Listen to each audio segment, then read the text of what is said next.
With the blazing temperatures and rising heat index, it is so important to stay cool and hydrated these days.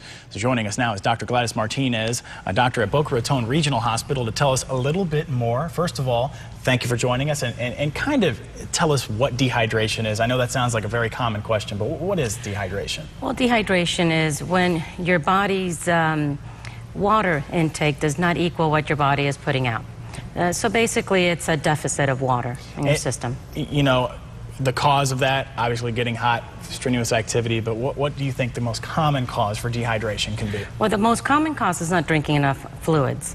Diarrhea, vomiting, but just regular sweating. Now with all these high rising temperatures we've had, people outside just don't drink enough.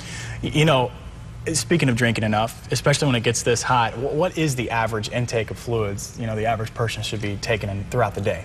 An average intake of fluid in an adult should be anywhere from 50 to 75 ounces a day, which is your typical, what your grandmother told you, 8 ounces of water, pretty much. Okay. Important to get that average each day. I mean, especially when the heat goes up. Does the heat change that, you know, average intake?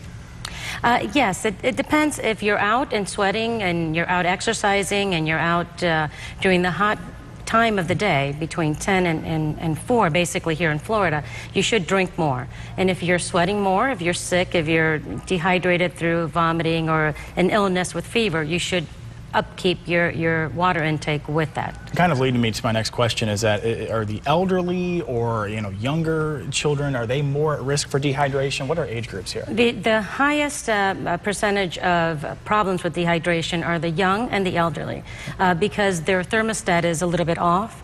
The young, their metabolism is much higher, so they tend to lose more fluid, so they have to keep up a little bit more. But again, if you're out and you're an athlete and you're out in the sun or you're a worker that's outside, you really should maintain your upkeep with what you're perspiring, basically. I remember football practices in the dead heat of summer. I guess worst case scenario here, what happens when dehydration just sets into the body? Well, worst case scenario, of course, would be seizures and coma and renal failure if you let it go. But the main problem is keeping up and knowing the first signs. If you start having a headache, if you start getting lightheaded, if you start feeling just your mouth is too dry, you really need to get indoors. You really need to start hydrating. If it's severe, you need IV fluids.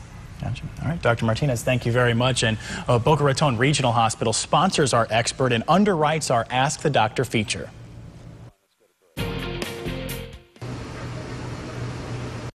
Ask the Doctor is sponsored by Boca Raton Regional Hospital, which provides the physician for this segment.